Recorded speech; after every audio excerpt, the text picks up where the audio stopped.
Hi, and welcome to Global South Rising. I'm Ileana Chan here with my co-host Sara Vivacqua. Every week on this live Global South Rising, we break down the weekly news from around the world through an anti-imperial lens. Every week on Friday, 9 a.m. Brazil, 1 p.m. London, and 8 p.m. Beijing time, we dismantle imperial narratives with analysis, opinion, and in-depth discussion on the challenges, achievements, and contradictions of building a new multilateral world. How are you today, Sara? I'm good. You? A lot of things going on, isn't it? Trump in Yeah, China. Trump in China. So we're actually going to do a little bit of a different format this week. We're actually going to start with this current news. Our watches, Sarah's going to be covering Trump in China, and we're going to discuss that. It has some moments of levity, I have to admit. And then I'm going to be doing a watch on Macron in Africa, equally as farcical in some ways. But and then we have a special guest. We interviewed her actually last night, so it's a pre-record. But as usual, we'll be responding to your comments and your chat in the chat box while we play that. And it is with Jackie Walker. Jackie Walker is a British and American political activist, educator, and author of African and Sephardi Jewish heritage, and we'll be talking to her about the UK. Is it a right-wing shift or is it not a right-wing shift? I mean, this is like a little bit, it's not really Global South Rising, but we thought it was important to cover. I'm in the UK. You've lived a lot in the UK. The UK is in the inner core of US imperialism, and as we're kind of seeing these shifts and these moments of like opportunity for the global south, we're seeing these cracks in the US empire. We thought it'd be kind of interesting to discuss that. Yeah, and also there's an element of the Gaza genocide being brought home. We see, like, we have the so-called Israeli lobbies. I don't think they're a lobby there. I think they're illegal groups of influence and dismantling of domestic policies. They coerce people in parliament. They bribe people in parliament. So and they offer gifts, hospitalities that they aren't declared, as we've seen it lately. So Friends of Israel, Labor Friends of Israel, Conservative Friends of Israel, AIPAC, they are the Gaza genocide brought home, brought into internal politics. And we've been paying dearly for the subvention. You see Keir Starmer war on journalists, calling Palestine Action terrorist, and everyone who hold a sign saying I support as terrorists, or being persecuted left and right, any side of the spectrum. If you don't side with the genocide, the machinery that supports this Labour government, and it's good because we're going to talk about the payoff, as what you're saying. People are seeing it differently. There's a huge gap between the illusion the elites are trying to create and what we've seen in the masses in Europe. It seems that people have woken up. And I think Jackie Walker will talk about that. How was this payoff in the election that wiped out Labour? It's very interesting. Yeah, let's see that something similar happens in the US and other places. Yeah, exactly. And we will also identify, of course, the normal US imperialist playbook that is also playing out in the UK elections. So we'll talk about that, Zionism, etc.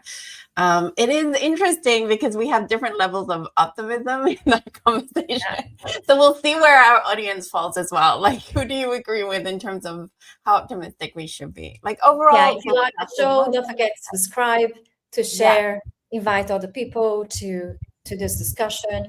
We are always looking at the chat, so don't feel ignored. And you can also put up your suggestions for our next live shows. We like to talk to our audience.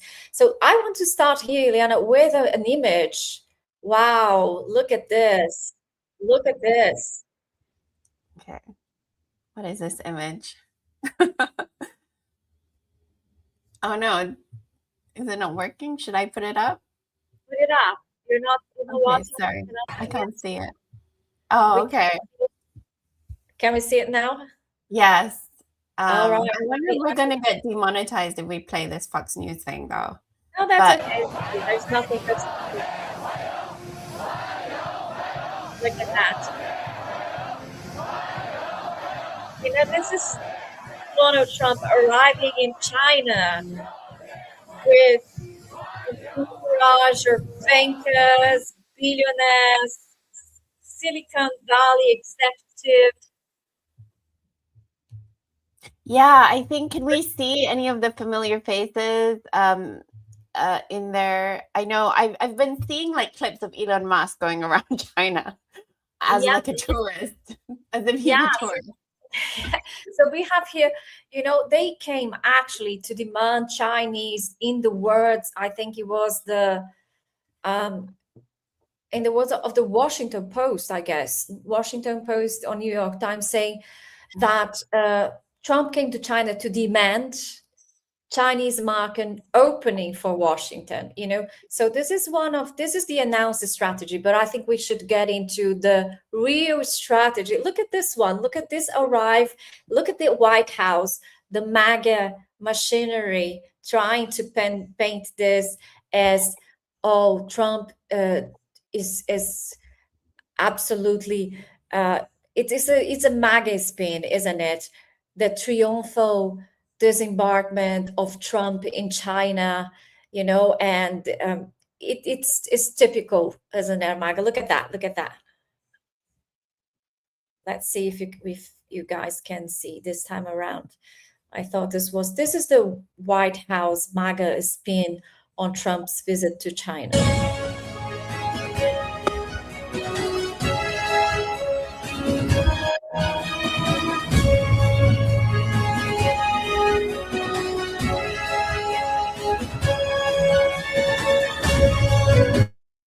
Where is this from?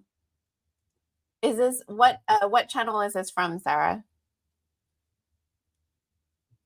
Oh, I think you can't hear me. Can you guys hear me in the chat? Oh, can you hear me, Sarah? Yeah. Yeah. Okay, where is it from? This is the White House. This is the White House. Yeah, Wow. this is the White House and the MAGA apparatus, like trying to sell the scene as proof of red carpet treatment, of the uncontested representative of the superpower capable of dictating the rules of the international system, Donald Trump. But let me tell you, Xi Jinping was not there to greet him personally. Instead, he sent his representatives, the Chinese Vice President Han Zheng, I'm not sure if I'm pronouncing it correctly, the ambassador to Washington, Xie Feng, is it correct pronunciation? Apology for us, Chinese audience. His executive vice minister of foreign affairs, Ma Shazhu Cao Zhu. And so actually, Xi Jinping was not there. And I think there is a few signs just of a traditional deference to any president that will come, but not to a hegemonic power, And if you compare this type of welcome, which is very protocolar, with the British royal family, like really pompous, really sucking up to Trump, and MAGA is trying to sell this as an amazing reception, a triumphal reception of Trump. And well, look at the list of people that went to Trump. It says so much about the nature of the trip. We have Elon Musk, Tesla and SpaceX. We have Jensen Huang of NVIDIA.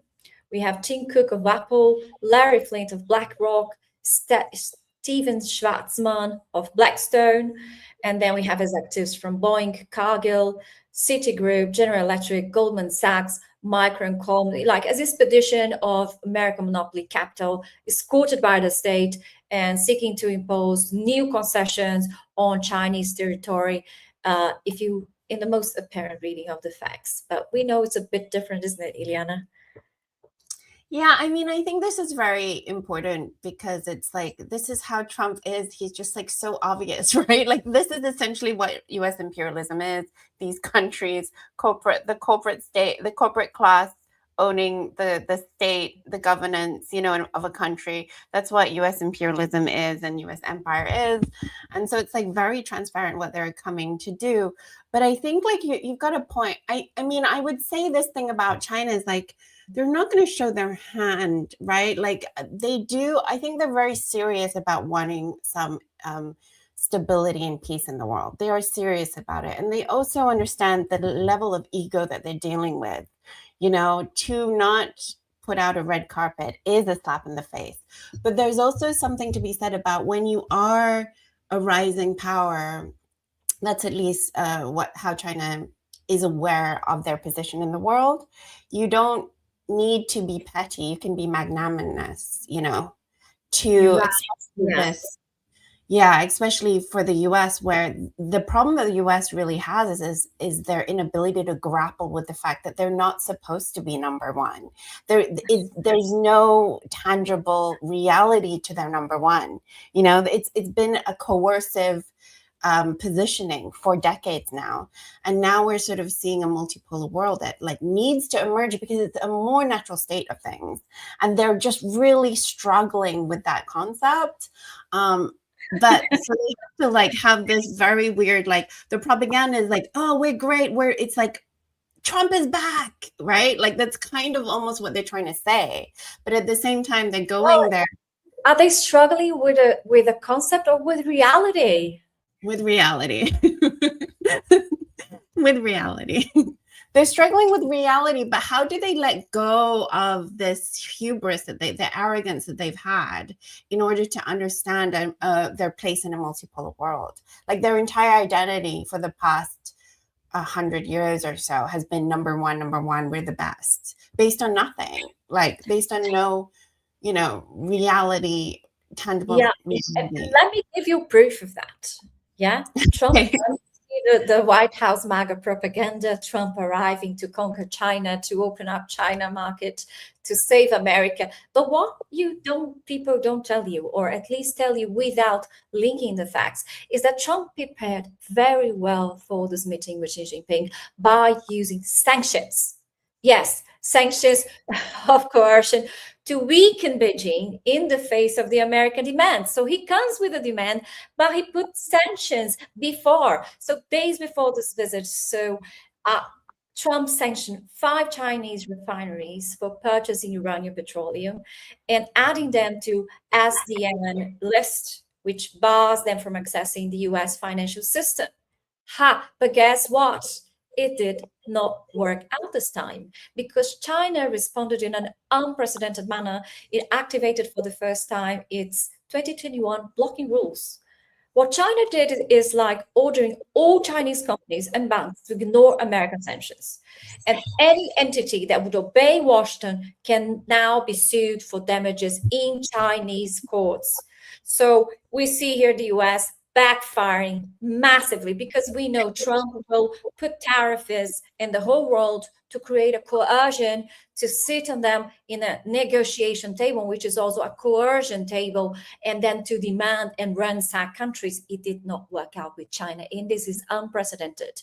Yeah. So, but I would say one thing about that, just to give some nuance to this, and this is where I think as anti-imperialists outside of China, we sometimes can have some sort of frustration at the way China is. China is very cautious and pragmatic, even while public facing official statements this way. And it's historical for them to push back in this way.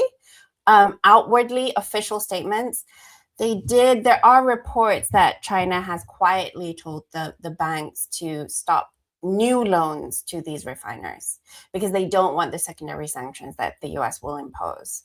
So there is a little bit I think that, yes, it is historical and we should look at it that way, and we should understand that for China, this is a huge pushback because they're so cautious and diplomatic.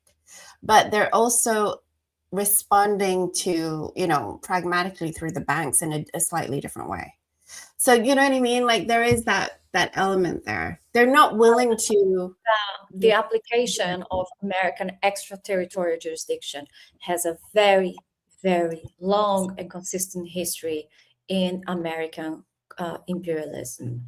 Let's take, for instance, the Brazilian car wash operation is fully based on American extraterritorial reach of their jurisdiction. Julian Assange case is based on the extraterritorial reach of the Americans.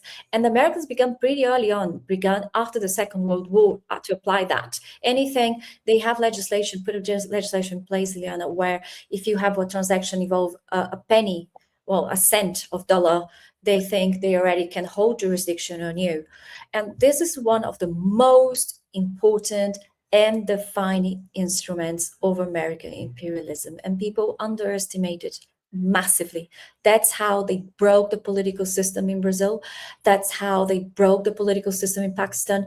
They jailed opposition by creating artificial scandals. How does that work? Well, they would find any irregularities on companies in countries, let's say in Brazil, Petrobras, the oil company. They would say Petrobras is corrupt and there is an American person involved in this corruption. So they would seize computers of the Petrobras, launch a DOJ investigation, and got all straight secrets from Petrobras and create in the press something against Lula. It has nothing to do with Petrobras, was not under Lula's watch, direct watch. And then you jail a president, you give a coup d'etat, all based in this American extrajudicial jurisdiction reach. This is one of the oldest. France does this as well.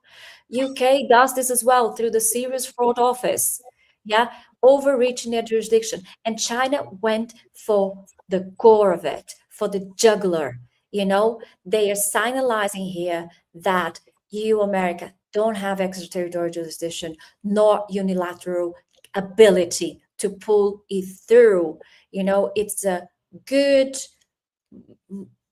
didactic demonstration of impotence of Washington. The Chinese are constructing illegal architectures to neutralize sanctions, a weapon of coercion. Signalizing. Then we can look at it as then the contradiction. So the seeming contradiction of China quietly telling the banks to stop these loans, which is a significant action too. That means that the sanctions, like you're saying, they are incredibly dangerous, right? The secondary sanctions are incredibly coercive. So China to do this is actually, I think, even though a part of me is like, don't do that, just stand up, right? But it seems like the pragmatic approach, because this way they neutralize the actual blowback towards the banks so that this doesn't escalate into something that will sabotage China just like on a bigger scale. They publicly sort of reprimand these sanctions. And so they're going forward a little bit, but still sort of maintaining a sort of safety net for their banks. It's a very delicate balance, but I think perhaps it is the smarter way forward, right? Yeah, I think China is preparing it very carefully, very diligently, and China put America in its own trap. Yeah, because if America sanctioned the Chinese bank that continues to work with the refinery, they will face very severe retaliation from Beijing. But if they don't sanction them, it means that the SDN list become absolutely useless and powerless. It's an absolute master move. It's a check matter. But what I'm saying is the thing that I think is confusing me, or at least as being reported, is that because China, so they said outwardly that they're pushing back, but then they quietly told the banks to stop the loans, meaning that the sanctions in effect did kind of work because the loans should be still given to these refiners, you know? So that's where it's like they took away the reason for these banks to be sanctioned, because now the banks have actually stopped those loans, those new loans. So it is somewhat of a compromise, you know? And that's where it's like, obviously the anti-imperialist in me would prefer not to, but I think this world is changing, but we haven't gotten to the point yet. Yeah, but I think nevertheless, China gave the message, you know. Yeah. And China is testing the ground, you know. Yes, exactly. In a very unprecedented way. Yeah. And then I think one other very important thing to talk about is the official agenda. What is Trump is writing? What is the official agenda? And then is the real Trump's agenda, which is always he has a compulsive he's a compulsive liar. So we always need to read. And so I was talking to our specialist consultant, Carlos Martinez, and he said, look, it's officially, it's what we know from the press. Yeah. It's the biggest summer on earth. Yeah, like according to Trump. Let me say exactly what he said. Well, we have here what Trump. Oh, let's put the official Trump here talking. I don't think I need to look at the official bilateral meeting. Trump has a good meeting with President Xi of China. The two sides discuss ways to enhance economic cooperation between our two countries, including expanding market access for American business into China and increasing Chinese investment into our industries. Leaders from many of the United States' largest companies joined a portion of the meeting. The president also highlighted the need to build on progress in ending the flow of fentanyl precursors in the U.S., as well as increasing Chinese purchase of American agricultural products.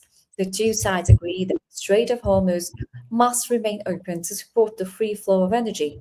President Xi also made clear China's opposition to the militarization of Strait and any effort to change a tool for its use, and his interest in purchasing more American oil to reduce China's dependence on the Strait in the future. Both countries agree that Iran can never have a nuclear weapon. It's not completely true. We know that, and we're going to break it down, the lies of Trump in this official statement. But this is also very interesting here. I want to show like how Trump is mesmerized, beyond himself here. It's an honor to be with you. It's an honor to be your friend. And the relationship between China and the US is going to be better than ever before. Let's have a look in this. Maybe. Okay. Sorry. Ever. They can never remember anything like it. I can say in the United States, people aren't talking about anything else. But it's an honor to be with you. It's an honor to be your friend. And the relationship between China and the USA is going to be better than ever before. Thank you very much. Thank you. So I really look for. Let's see what she replies was. It's a very interesting game. China managed to put Trump on diplomatic mode. This is already a huge thing. Let's have a look. 相互成就，共同繁荣。 Look at Trump's 一 face. 条新时代大国正确相处之道。世界走到新的十字路口，中美两国能不能跨越所谓的修昔底德陷阱？ We've had a fantastic relationship. We've gotten along. When there were difficulties, we worked it out. When there were difficulties, we worked it out. Yeah, this is a very pointed thing. I think a lot of media outlets have actually responded to this. The DDoS trap. Do you want to talk a little bit more about that? Yeah. It's not a friendship. He's talking about reciprocal relationships. We've seen the imbalance of forces in the Chinese symbolism of his arrival and MAGA delusions. We've seen the sanctions fired back. So Trump was really put in the place of diplomacy. So officially, he wants, if you look at any newspaper, would say they were going to address trade reciprocally, the technological controls, Iran, Taiwan. But what Trump really wants is the extension of the trade truce between China and Washington. This is what Carlos Martinez explained to me last year. Do you remember? So we talked about extensively, I think one of our first shows about this commercial war, the truth of it. And if this fails, Trump will likely restore the 145% tariffs on China. China will reestablish the control of rare earth, a really problem, So we talked about the rare earth before, so critical minerals for electronics, semiconductors, mobile phones, computer, the whole AI, aerospace systems. And this 1-year truce is about to expire, so America needs it back. So what China did back then is to say, okay, anything that has 5% of Chinese rare earth cannot land directly or indirectly in American hands. Whoa, what a problem. Then China suspended it. But now China could place it back. A huge problem for Trump, especially now that he's I think we've talked about this a lot on this show, because the rare earth mineral controls, even though it's being reported in this way, there's so many other controls within it. First of all, China did not pause all the controls. They only paused the October new controls. So that means that they had another control regulation proposal in April of that year, and those were still in effect. So essentially, the pause is only for partial things. And then remember, China also put regulatory controls on Japan and any Japan allies or any, and because Japan is exporting these military weapons to the US, that essentially means that it covers the US as well. So that is not going to be in the pause either. And so I think there's a little bit of I would say there's a little bit of a reporting confusion I am seeing across everywhere. It's like very confusing because it doesn't actually sound like the regulatory controls are going to be taken up. They're not even included in that pause in the first place. And they've been expanded when it comes to Japan. So, I mean, this is a key. You're right that this is absolutely key and very important for the US. But I just am not seeing a definitive action by China that they're actually going to do it. You know what I mean? That they're going to let go of these controls. Well, that goes to show that US has an interest on some of China actions. China hold here the upper hand. I think that it goes, what China is going to do, we don't know. We have to wait and see. But definitely the US doesn't come in this position of upper hand. You know, they want badly this trade truce. They need this trade truce more than ever. But there is something else that Trump really, really, really needs China, you know, more than ever. Trump is in a domestic crisis. Trump is an international crisis, and they both could culminate with his impeachment. We've seen the international far right dropping Trump. We've seen Alice Weidel, which is the AfD, which is the Nazi party in Germany. It's not the ultra right, it's the real full-blown Nazi party, saying that Trump was crazy to launch this war in Iran. Of people, you know. We've seen a non-alignment, a partial criticism in Europe about Trump and the war on Iran. The Israeli, so Trump is even internally, not most of people. This war is not a consensus. Yeah, there is an internal pressure of the Iran on, you know, MAGA itself, the military-industrial complex for Trump. They, unlike many other wars, they are against Iran. You know, there's no consensus there. Even the military establishment classifies it as a suicidal war. It's not a national security issue for us, you know, and cross-party political class criticizes Trump. So Trump has a problem here. The European allies are seeing, well, maybe it's not so good to be fully aligned. And we have seen the Gulf dictatorships completely vulnerable, you know. And in the end, we can also say that this war did strengthen the Iran, the acts of resistance. You know, we've seen the control of Strait of Hormuz in Tehran's hands. There's no dispute about it, and are resulting in a global energy crisis, especially in Europe. I have here the quote from Alice Weidel. It is, Trump destroyed Europe's energy stability for a war that not even American generals want. Yeah. So Trump is in trouble, and he wants to use China as their military instrument to put pressure on Tehran to reopen the Strait of Hormuz and accept their peace agreement. So Trump goes there thinking that China, which has explicitly said many times their position with Strait of Hormuz, and I think you can better elaborate that than me, and to accept their peace agreement, which is actually a capitulation. Yeah. So, and China does depends on the petroleum transported to the Strait. It is fair to say that Iran is under pressure. Yeah, we've seen we've seen difficulties on Iran for the exportation. Iran is under pressure as well.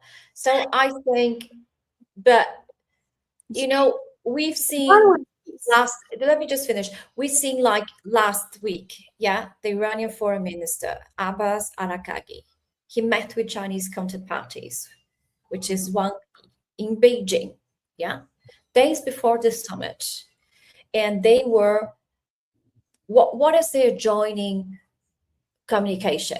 It was unequivocal. The alliance between China and Iran remains firm. And China has been far more active in supporting Iran, also with military help, also with logistic, than the Western press wants to see or report. So Beijing sees Iran as a crucial strategic partner, not only for energy access, but is an act of resistance to American hegemony in West Asia. So good luck, Trump. Ileana, your comment. Yeah, I mean, I think we also have to remember that this was released by the US, but not by China. And that's not how China works. Like China doesn't, if China has something to say, they will release an official statement. And they didn't release the same statement that Trump released, right? So that's an important thing to understand, one. And two, because it's important to understand that because even in like West Asia and stuff, they're also susceptible to the same propaganda that everyone is susceptible to. And so people might be thinking, oh, China sold this out to the US. And there's first of all, that's not how China does diplomacy or their agreements with the countries. You can't sell out another country. Like that's not, that is against all their terms, their non-interference, their non-alignment, all their initiatives, that is against their entire ideology as a country, right? So that, I would say put that aside, like we can just sort of put that aside. And then the other thing too is that like, I just feel like, yes, the US has a lot of incentive to do this. This is the way that they sort of threaten other countries is through these types of like official statements that have no bearing on reality. So this is clearly another propaganda tactic from Trump, right? And also China was allowed through. The problem with the Strait of Hormuz for China was that they were facing attacks under the US, not under Iran. Like when the US decided that they were also going to close, right? They were attacking basically China.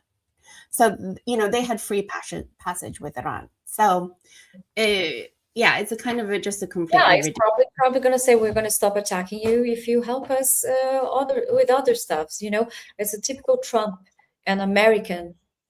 Trump just exacerbates the tactics, but it's basically I'm gonna put you in a coercion position and then demand from you things. And it's beautiful what Trump is saying about Beijing. He was like minimizing like the Chinese role. He'll say, I don't think we need help of Iran.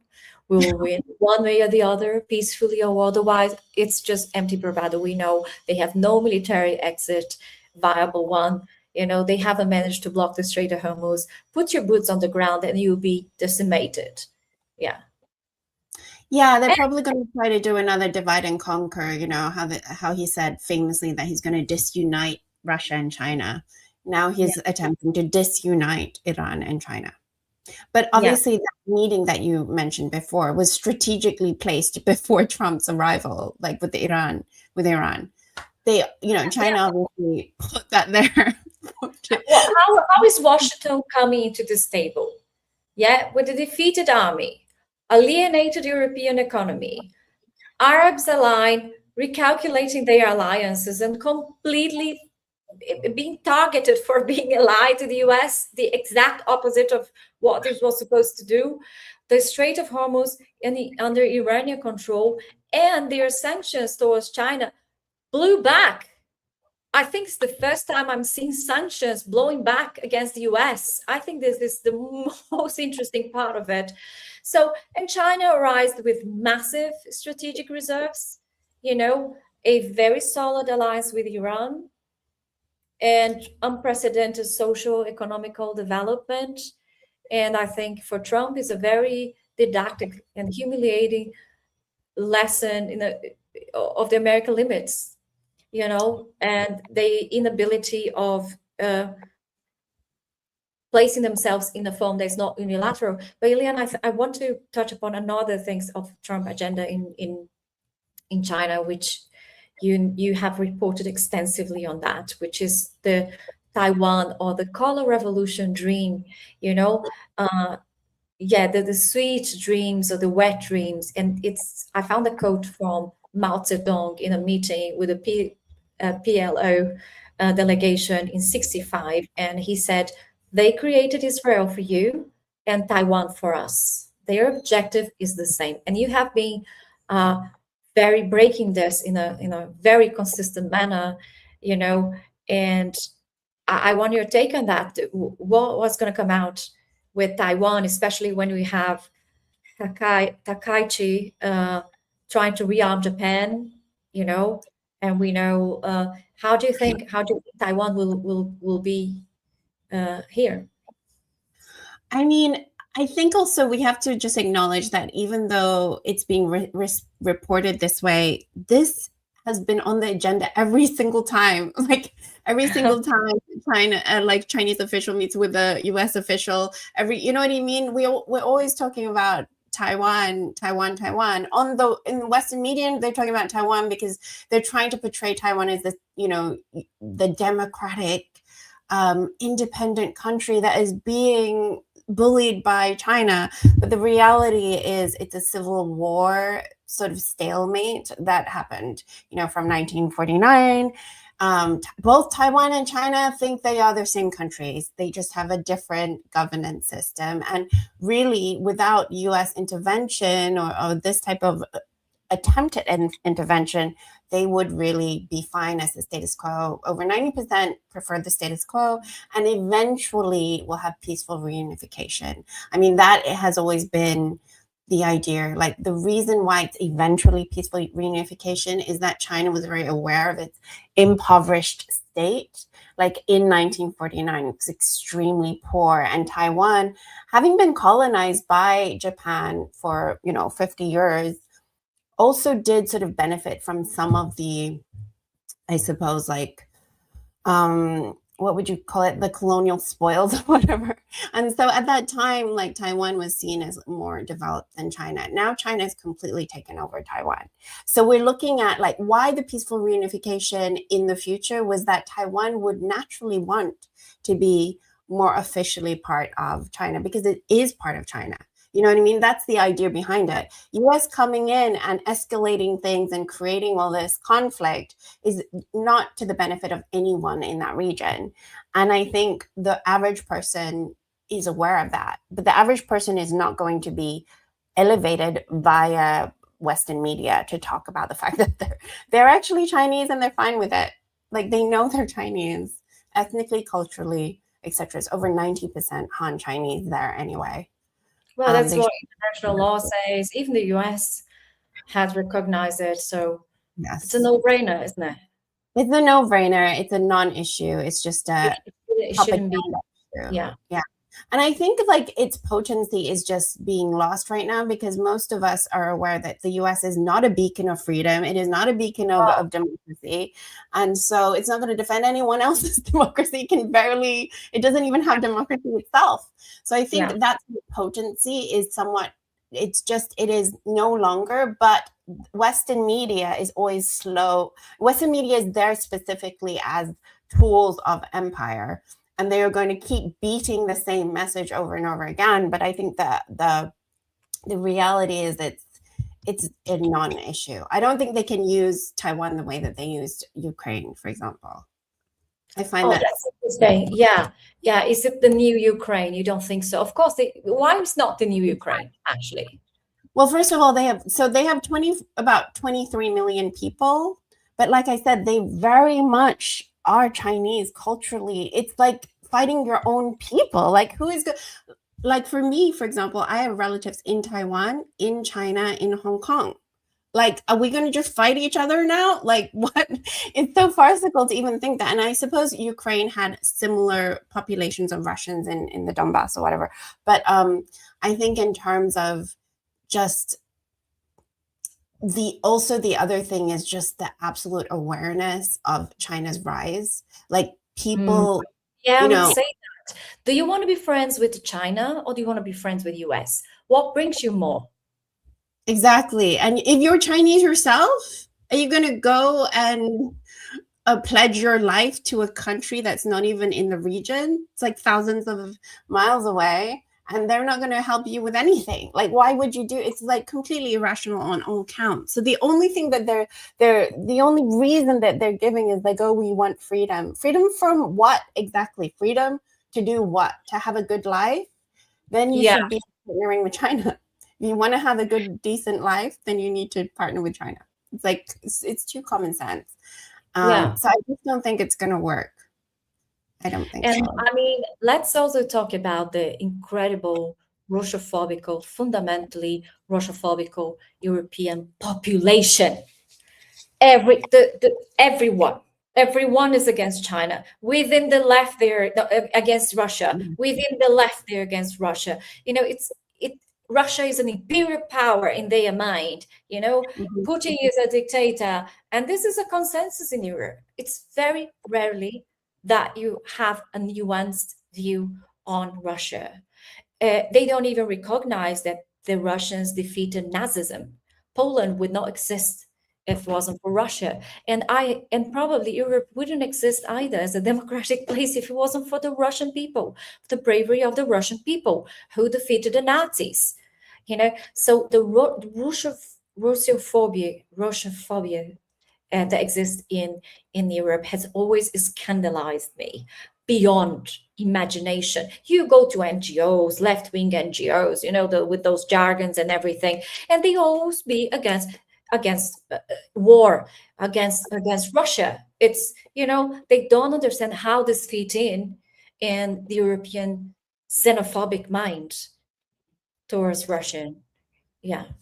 Yeah, I think you're right. It's really prevalent, and it's being pushed, of course, over and over, because like NATO, the chief of NATO wants all of us to raise our military budgets, and is using Russia because Russia is right here, right? Russia's right here.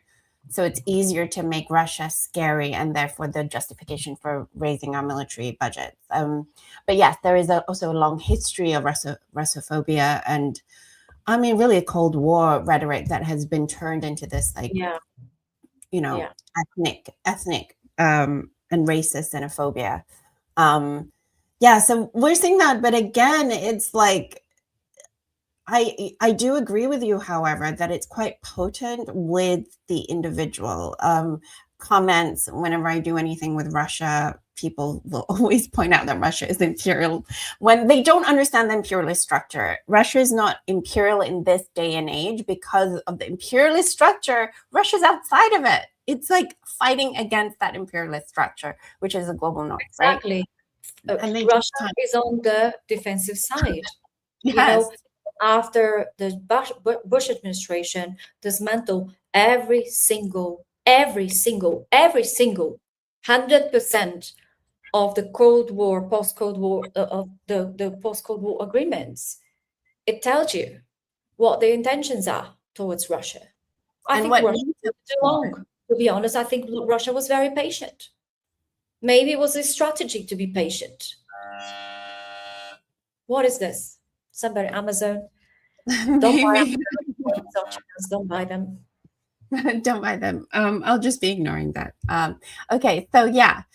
So exactly. So basically the imperial structure is sort of collapsing. That's what we can kind of see with this this Trump visit to China. And I think it is, in that way, it is very significant, right? Like, from the way that the Western media is coping with it, in the way that it's reporting versus the reality on the ground.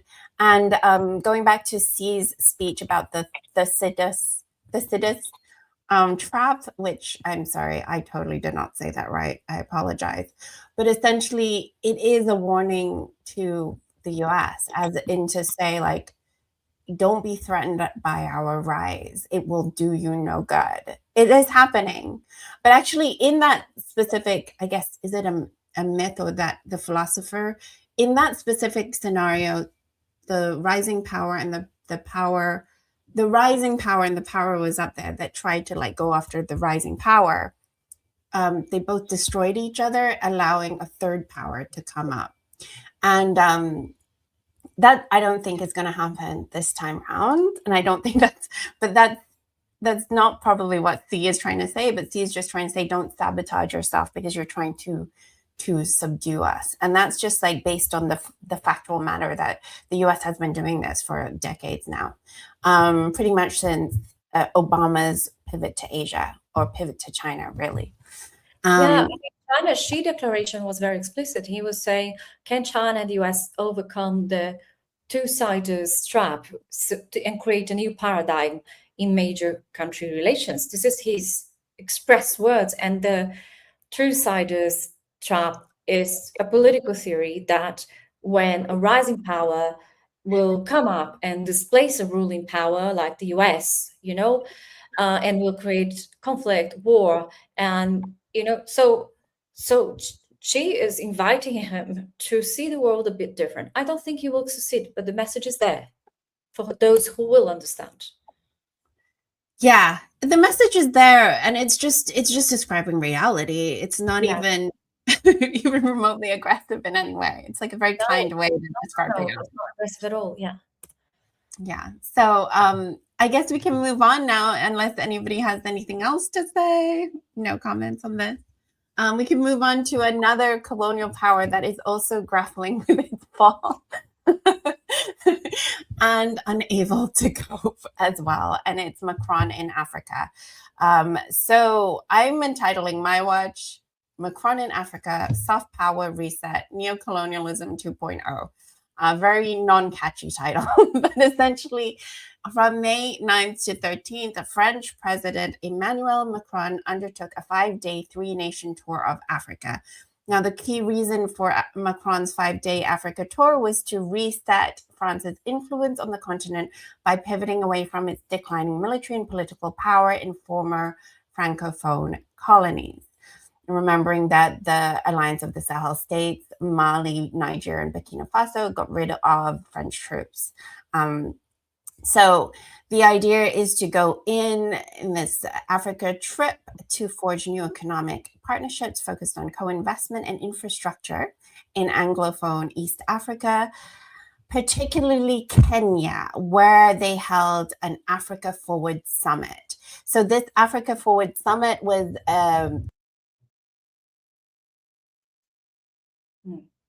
Hello, Ileana? I think you muted yourself just now. Yeah, okay. I don't know how I muted. Sorry. The Africa Forward Summit was a major 2-day international conference held in Nairobi, Kenya, and it was focusing on, and it was actually hosted by Macron and Kenyan President William Ruto, co-hosted, which is supposed to be symbolic, right? And the idea is to reshape the partnership between Africa and France around economic investment, innovation, sustainable development. Now, it was held in Kenya, which is a former British colony, as opposed to a former French colony. That's supposed to be some sort of indication of like a new reset. And Macron used the summit to announce a 23 billion euro investment pledge for Africa and call for common Africa-Europe effort to build strategic autonomy away from over-reliance on the US and China in technology and energy. Okay, so there are a few things to really remember here. Essentially, this is, I think we can kind of see this as, first of all, France's strategic pivot to diversify its African alliances. As I said, following the withdrawal, the kicking out of French troops, i.e. the anti-imperialist actions of the alliance of the Sahel states, has France shook. And remember too, we reported on this with Kweku Martin Prepper earlier, like in March. I remember, yeah, very vividly, yeah. Yeah, because it was Really insane. good interview. I think everyone should watch it. Yes, it's a very good episode. We actually did 2 episodes with him. But the European Union and Ghana signed a security and defense partnership, marking the first agreement between the EU and an African nation. So essentially, Europe is aware of their waning influence in Africa. They're trying to figure out different ways to come back into power, basically there. And we have to understand this as the influence is waning. And kind of in a similar way to, I think, and I forgot to mention this in your watch, is that what we have to understand about people going against the Iran war in the imperialist bloc is that they're not against the Iran war through moral or ethical stance or an anti-imperialist stance. They're against the Iran war because it's not working for them. They're not seeing that they polarity. Right? Yeah. Like they're not seeing that this is going to be useful for the unipolarity. They're seeing that the unipolarity is actually being further fractured. That's what they're responding to. Yeah, having a domestic repercussion. Right. See the crisis in Europe, Europeans, how they are perceiving it on the ground, and their economical problems of this war. A global collapse of the energy now in firm hands of Iran. So you're absolutely right when it's good that you put in this. Yeah, they don't have a moral issue with that or ethical issue. Killing Minab and killing Iranian, these fanatics, religious fanatics people, they can't see their roles as colonizer at all. No, they think it's their right to be colonizers. Not their argument. But their argument is in tactics. They are responding to tactics. And that's what we have to see here.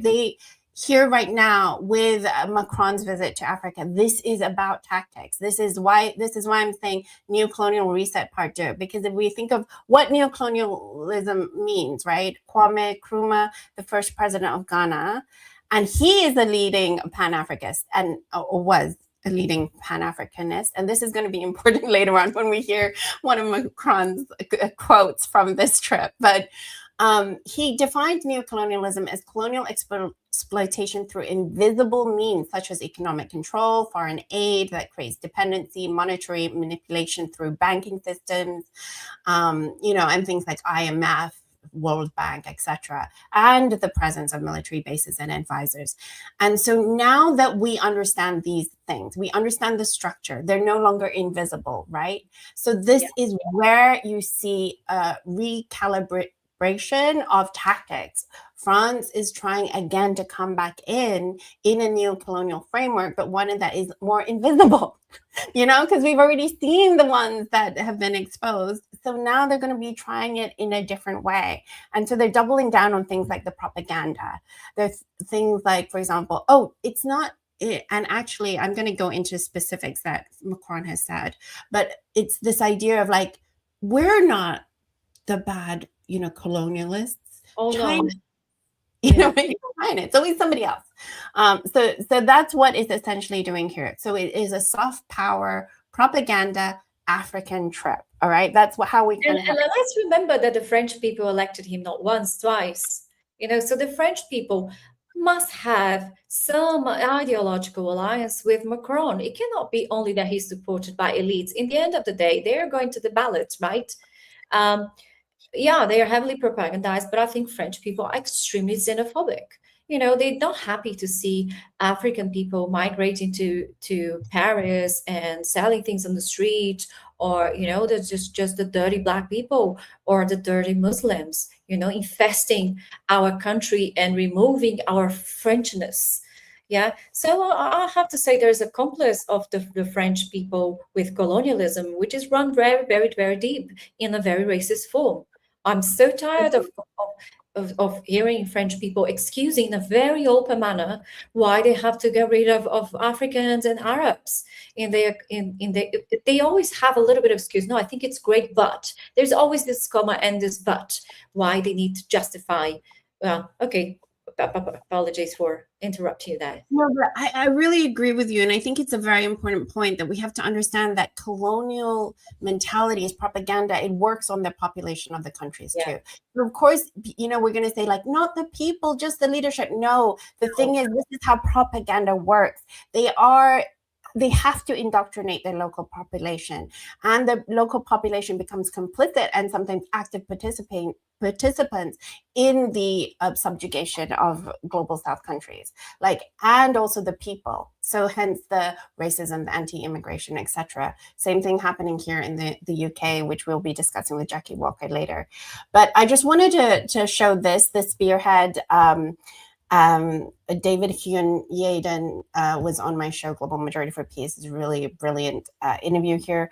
But this is, it's really essentially, if anyone remembers African Stream, this is kind of like elevating voices from Africa from an anti-imperialist perspective. It's a really good resource, so people should check that out. But this is what they say about Macron's latest African visit is a travesty. Macron's visit to Kenya was a performance of colonial arrogance, from school children being made to look at him like some kind of savior, to a public forum where he grabbed the room, scolded Africans, and called them disrespectful. And I'll show you a clip of that later. And it's pretty show us the clip. To Nairobi, roads being shut down for his convoy and even his jog. Macron behaved exactly like colonial powers have always behaved in Africa: loud, entitled, intrusive, and convinced the African people exist to listen, clap, and obey. So really, I think this is a really good summation of Macron's visit to Africa. But let's just get into it a little bit, because there are some key things that we have to look at. So one thing that he said that is particularly farcical here is this is a pretty good article here on this. But I'm going to quote from Kim Hella's article, this one in the Toria News. So French president actually said here, "We are the true Pan-Africanists." He's talking about himself, a French yeah. And Ruto, the Kenyan president, who is a well-known US-backed puppet. But they're apparently the true Pan-Africanists. And quoting from this article, "This unscrupulous assertion by the leader of a Western nation conceals the brutal history of colonialism on the continent. Pan-Africanism is the very antithesis I can't say that word, sorry, of European colonialism. This philosophy was rooted in resistance to external domination and a vision of self-determination. France cannot claim Pan-Africanism, for it was among the European powers that carved up the continent, imposed contrived borders, and pillaged Africa. France did not build Africa, but was part of its orchestrated underdevelopment." So this is really important, right? Because we have to remember, and I think people often forget that when they say that. Broke there, Ileana. I don't know if it's. Oh no, guys! In the chat, if anyone is watching, can you tell me if it's me or Sara that has? No, it was me. It was me. Oh, yeah. For change, yeah. For a change. Sorry about that. Yeah. So essentially, what was I saying? I was basically saying that I can't remember what I was saying. So you were saying like he was rebranding. The whole. So essentially, and I really wanted to say here that he is pushing this idea that they're going to help develop Africa, and we have to remember that Europe has colonized Africa for hundreds of years, and in those hundreds of years, they were not able to help Africa develop in even an iota of what China has helped Africa develop in the past 20 years. And there's a reason for it. You need underdevelopment for this type of colonial extraction. It's actually imperative to the colonial project. You need weak leaders and weak countries that have no defense against this type of absolute rapacious extraction that they've been doing. And I'm just going to show you this video here of Macron coming on stage in this colonial mentality that he was displaying the entire time.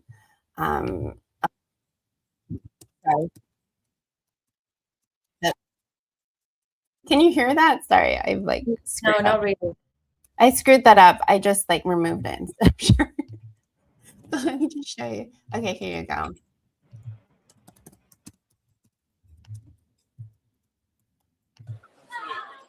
Already?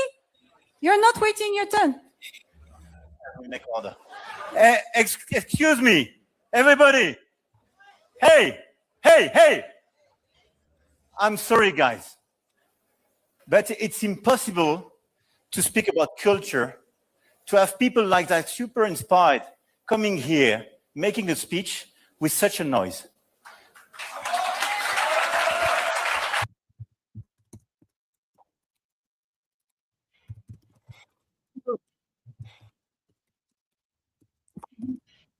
That's what he did. Sorry. So that's what he did in the summit, just unprovoked. You know, he just has this sort of colonial mentality. He's so comfortable going into someone else's country and just like taking over like this. Why would the Yeah.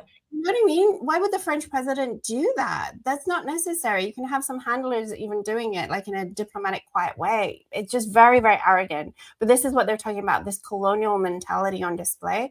And we have to sort of talk about the fact that while this was happening, there was a counter summit. So ironically, while this talk of Pan-Africanism and sovereignty was happening, this counter summit called the Pan-Africanism Summit Against Imperialism, PASI. Pan-African activists from that summit were arrested. So about 16 activists from the counter summit were placed simultaneously under detention. The crackdown happened over 2 days, and 5 members of the Revolutionary Student Commission were detained, which is a student wing of the Communist Party Marxist Kenya, and also 5 international delegates from Britain, France, South Korea, and Greece. And I do think that they were just... They are just released. I will show you Joti Bra, I think Gabriel. Yeah, I have it. Was there. Do you have it? Yeah, I have it.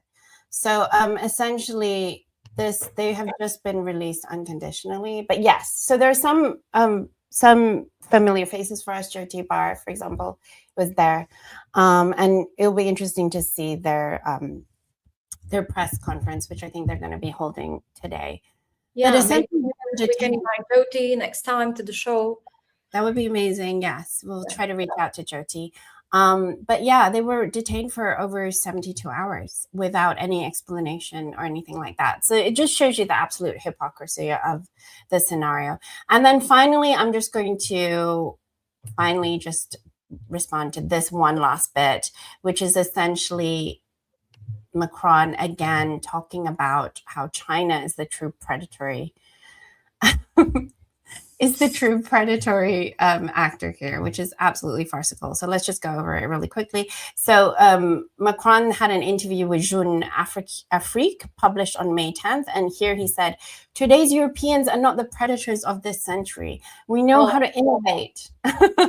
We know how to innovate and are capable of producing defense equipment, satellites, and even nuclear power plants. And we have no predatory logic, such as that of China, which extracts minerals, sends them back to China to be processed, creates added value there, and then imposes a licensing system that creates global dependency. That is not our logic. Our logic is to help countries develop their own processing and industrial capabilities." So this is a lot of projection. I mean, as we know, the rare earth mineral refinery situation, the extraction of rare earth minerals, etc. Yes, there are many issues that are quite complicated, even with China in Africa, etc. And also, with the fact that China does refine over 90% of rare earth minerals. Also, the fact that they are the country that does that is because of development in technology since 1972, when the US didn't want to deal with the very dirty pollutants of rare earth mineral technologies. And China has been, developing the technology for decades. So yes, there is an element with the supply chain with that and the refinery of rare earth minerals. But Macron's claim that China follows this predatory logic, obviously, when you compare it to the reality on the ground, when we look at the fact that China and Africa trade hit $348 billion in 2025, marking the 17th straight year China was Africa's largest trading partner. I mean, obviously, France cannot compare with that. And also we have things like the fact that China just instituted a zero tariff policy effective Exactly. Yeah, I was going to say that. Yeah. Which gives 53 African nations full, unconditional, 100% tariff-free access to 98% of taxable items entering the Chinese market. That is a huge market. Remember, that's a 1.4 billion people. And China has also transferred technology, which is a totally anti-colonial policy. It's not a colonial policy. It's an anti-colonial policy. You know, so China is actually furthering anti-colonial resistance in Africa in an indirect way by strengthening them. It's not even an indirect way. It's directly allowing countries to utilize the technology. There's skill sharing, there's training as well. I mean, you know, the Africa is just very, very complicated. It is 55 countries. That's a lot of diverse governance systems. Not all of them are socialist. Not all of them are sovereign. Actually, most of them are not sovereign, right? So in terms of colonialism, not even neo-colonialism. Look at Sudan, a genocide in Sudan, it's incredible amount of languages, ethnicities, and countries. Those 57 countries are absolutely a product of colonialism, absolutely artificial creations to control Africa, to divide rules. It's a very difficult situation. Well, it's a very difficult situation, and the fact that China is entering with this zero tariff policy, it has no lectures and no political strings attached to this zero tariff policy, and there's just nothing comparable in the EU or the Europe or EU or France or the US. You know, there's nothing like that. In fact, the US obviously tariffing everyone. Yeah. Right and center. And also we have to remember that the Belt and Road Initiative, one of the biggest projects right now is the $1.4 billion Tanzania-Zambia railway. Again, it's bringing in jobs, it's bringing in infrastructure, it's bringing in all these different things, you know, and that's just one example, one BRA initiative project. There have been thousands, really, initiatives, schools, airports, ports, you know, all sorts of roads, different things like that coming into Africa. So just to remind everyone again of just how shallow, hollow, and ridiculous Macron's Africa trip has really been. And also, you know, that that African leaders are aware of this, the ones that are making deals with China, and they have very vocally and officially said over and over again, you know, you don't get to dictate to us who we're making deals with. We are capable of understanding the difference between colonialism and what China is doing. We can see the difference because one allows us to develop and the other keeps us underdeveloped on purpose. Exactly. So, yeah, so I think all in all, Macron's trip to Africa has been kind of a huge failure in terms of this soft power. I hope so. This soft power rebrand. What do you think? It's not only soft power; it's hard power. There, I mean, we know France exploitation, colonial exploitation, never ceased in Africa. Never. They have military control. They have the French currency. You know, they are still full-blown colonial forces. I wouldn't even say they are neo-colonial forces. No, yeah, they are. But I think the rebranding is trying for them to create this idea, you know, to extend the power as the hard power wanes. They're trying to like come back, but using soft power. That's I think that's what his reasoning is for going in there. But he just can't help himself, you know. He's delusion, Ileana, not his reason. He's delusion. He's calculated Yeah. He can't help himself. The Europeans really think they're superior. That is the problem.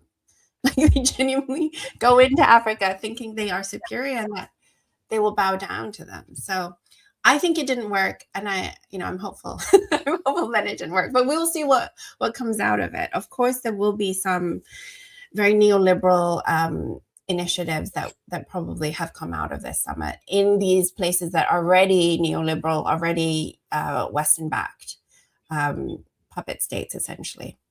Yeah.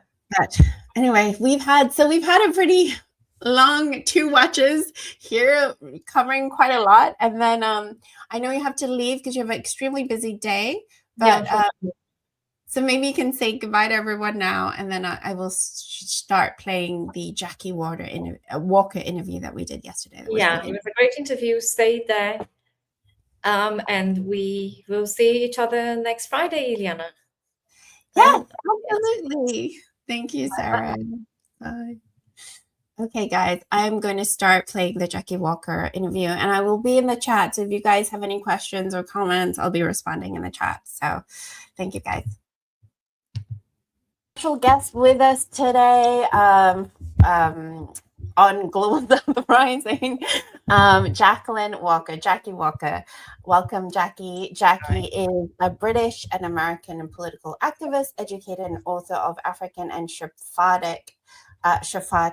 Sephardi Jewish heritage. Sorry about that.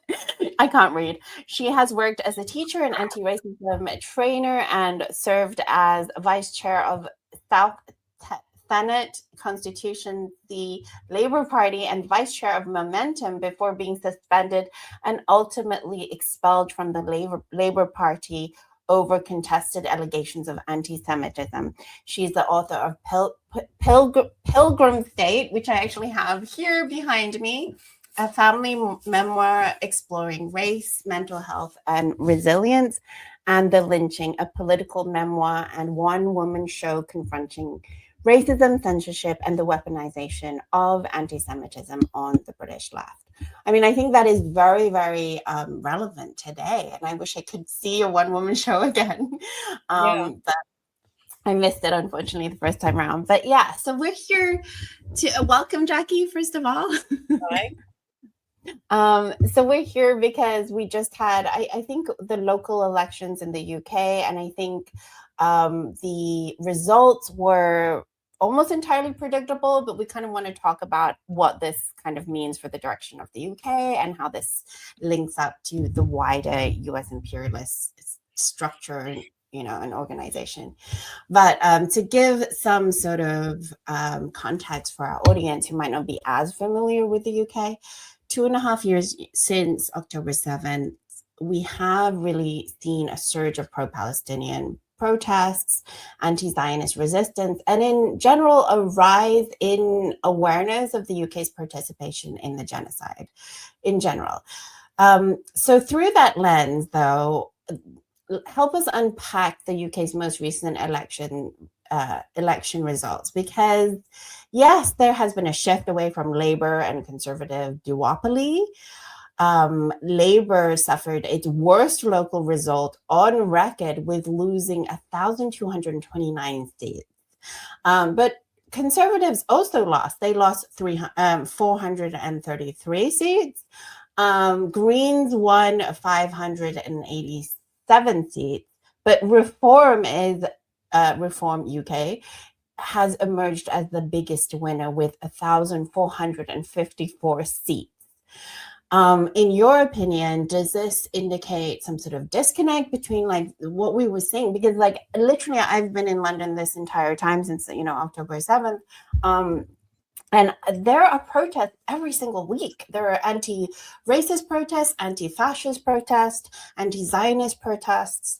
And yet we have Reform UK emerging as the biggest winner. And Reform UK is like widely known as the racist anti-immigrant party. So what accounts for this, in your opinion? Well, I mean, a little bit of confession here.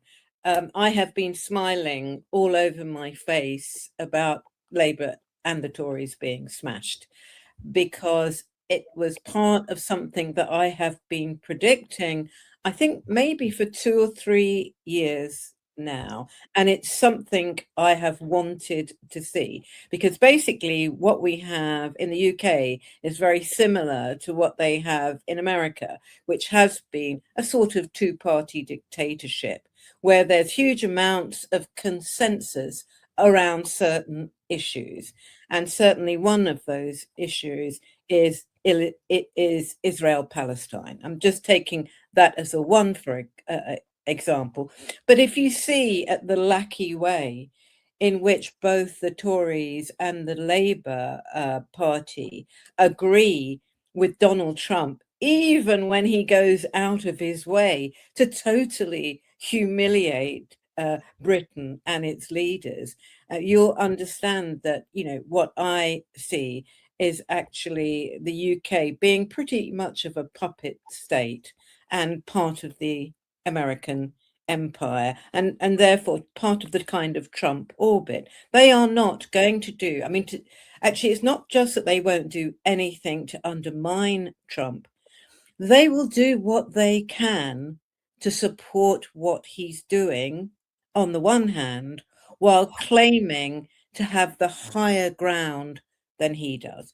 And so, for example, as I'm sure you know, Starmer, the Labour Party, the UK government have been allowing and supporting our Air Force to go out, do reconnaissance flights to enable the Israelis to continue their genocide in what they claim to be a better pinpointed way. I mean, given the kind of casualties that are coming out, it's hard to believe that our information is doing anything except supporting what is just a generalized genocide. So, you know, that is kind of roughly where I am and why I welcome this. I welcome this differentiation.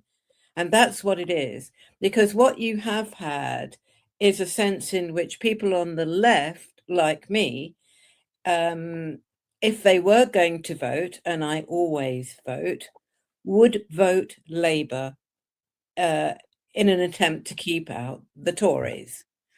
And now we have more choices in that, certainly in my area. Now, I say that because I'm coming to the next bit of your question, which is, you know, how come Reform did so well?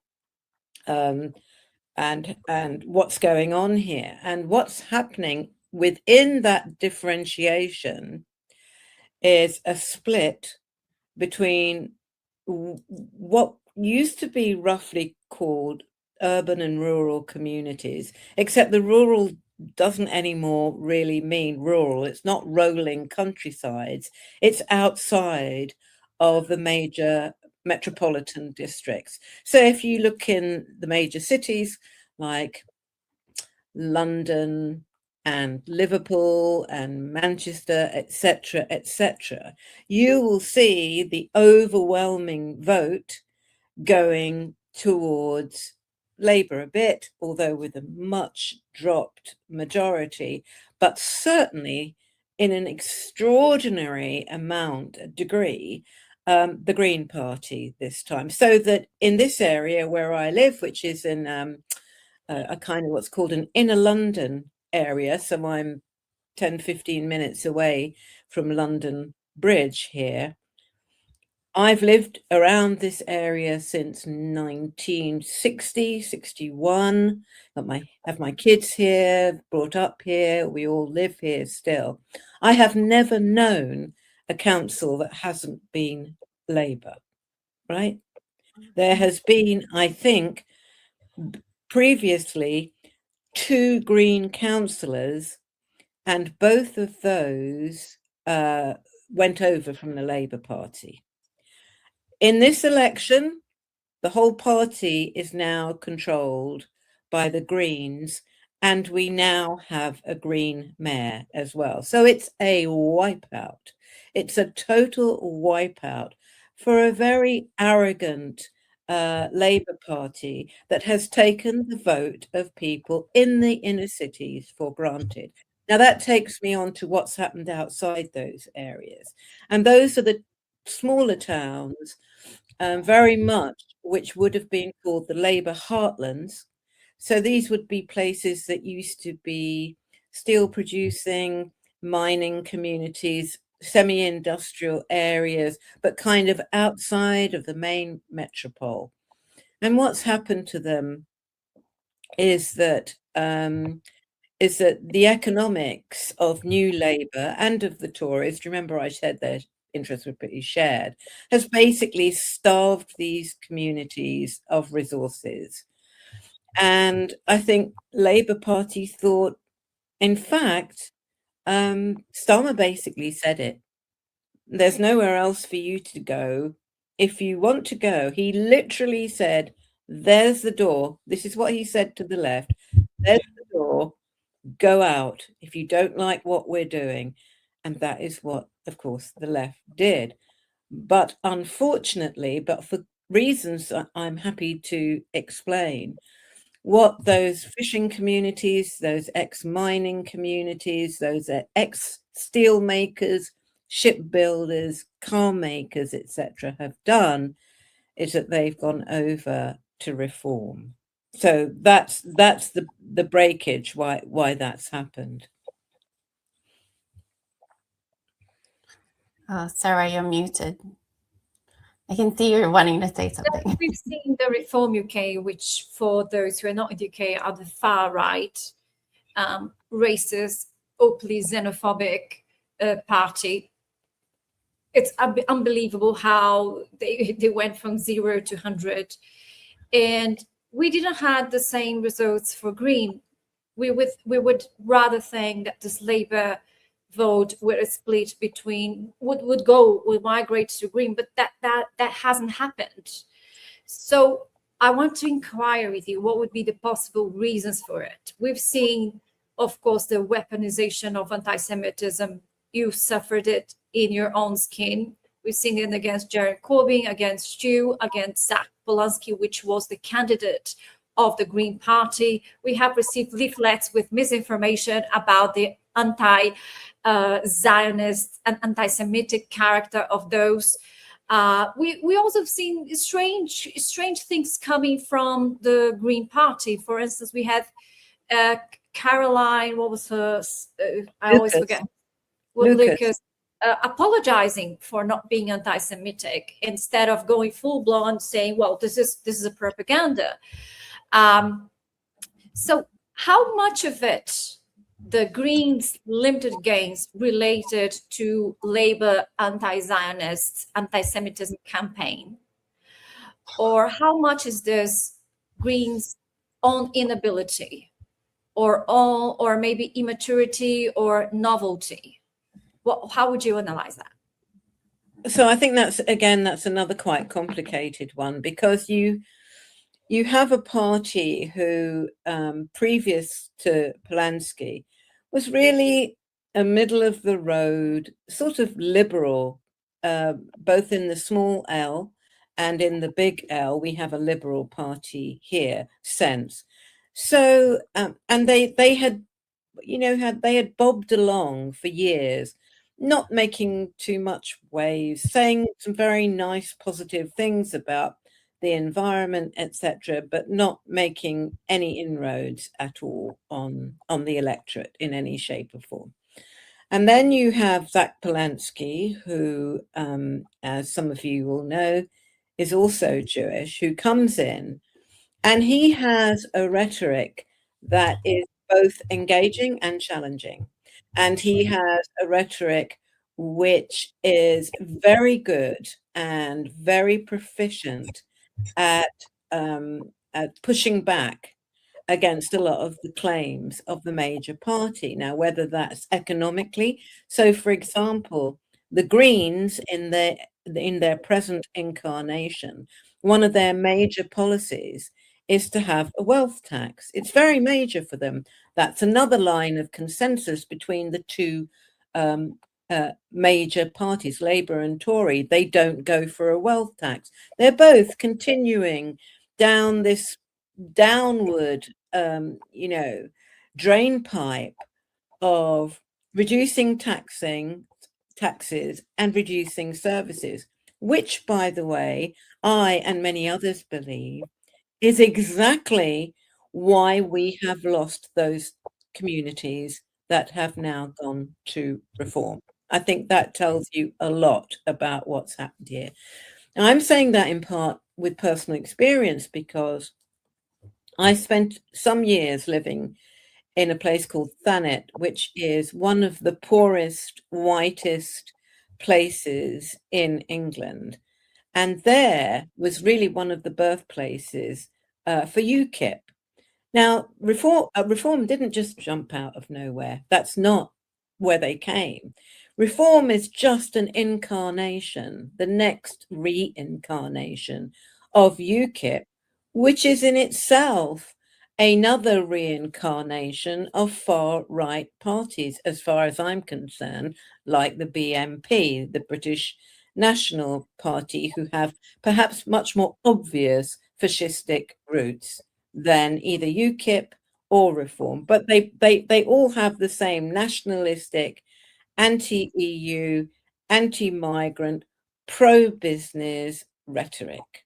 So that's what's happened there. That's where you've got those two parties. And Caroline Lucas, of course, she was part of the anti-Semitism witch hunt. You couldn't put a paper between her and any of the other, like, Board of Deputies or, Jewish labor movement, who are very pro-Zionist, or any of those other groups. She had no problem aligning herself to pro-Zionist forces. And that, the thing is as well, what always gets me is that these people do it in a really, really ill-informed way.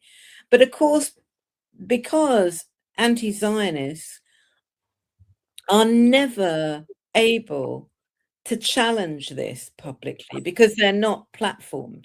They are never platformed by our major broadcast channels or any form of major media in this country. So their beliefs, their philosophy, it is their history, how they pose the whole question is never properly challenged. So they parrot this stuff with no pushback at all. So it doesn't surprise me you've got that. And then within the Green Party, you have this residual sort of mini Caroline Lucases who have been there feeling like that, in the last 20 years, who have seen their party explode in terms of membership, in terms of social media coverage, in terms of coverage as well. And that's the internal struggle that you see going on, that you see emerging. Now, I think it's going to be both interesting and crucial how that goes, because anybody who thinks, and I remember, and I think it was Matt Kennard who said they won't try anti-Semitism as a way to destroy them again. Yeah, he did. I think he was also speaking at that point about your party. And I remember sitting there and saying to him one rather nice summer evening, as we were talking, I remember saying to him, that's nuts. There is no reason that they shouldn't roll that out again. It's the most effective rule they have in destroying the left, in shutting it out, in shutting up any opposition. They will do it again. So it is of no surprise to me that this has happened. And I'll do another little prediction while I'm here, which is in terms of the vitriol and the obvious, it's an obvious organized campaign that's going on against Zach Polanski. You can see it, it's orchestrated, because suddenly there will be a particular phrase that's used, and then they'll all roll out using it.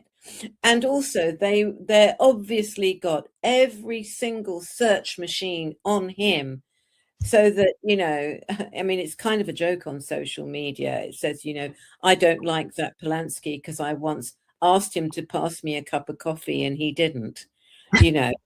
It's that kind of thing. So anything he's ever done is rolled out and explained as fraud or anti-Semitic. This, well, they haven't seen anything yet. And I mean, I find it hard to understand, because if I'd been in the Green Party, as soon as Zach Polanski got in, I would have been saying, we've got to prepare for this. This is what's going to happen, right? But I'm Yeah. kind of used to sitting on the periphery telling people what's going to happen and then watching it kick off, because that's where we're at now. Yeah, I mean, I think it's important for us to really also, the thing that's so frustrating as an anti-imperialist watching it all happen is that, you know, the last time you were on Empire Watch and on Global Majority for Peace, we talked about how Zionism is the most effective ethical mask for imperialism.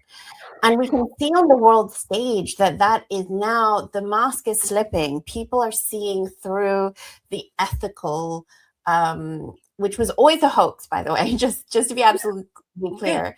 It was always a hoax, and yeah, no, we know that. But just for the audience to, when we say that it was an ethical mask, it was used in that way to suggest justification for genocide, but without obviously calling it genocide, right? And across, since October 7th, we're looking at an understanding of how Zionism no longer has this moral authority. Nobody looks at the IDF and thinks, you know, apart from the very, very a small percentage of incredibly brainwashed people, but no one is looking at the IDF. People are now calling it the IOF, and they're not looking at that as the most moral army in the world. I think that has completely crumbled. But the fact that here in the UK, and I think very often in imperial core countries, we cannot make that messaging link to people. People don't understand that Zionism is part of imperialism and that we're responsible for it. The fact that we can't make those links for people means that they can still use it against our leaders that are fighting for some sort of, maybe, well, for Zach, he calls it eco-populism, and I don't. So okay, go ahead. I think what's not in your equation here is the schism that's going on between the population as a whole, voters as a whole, and those who are our rulers. That's the bit.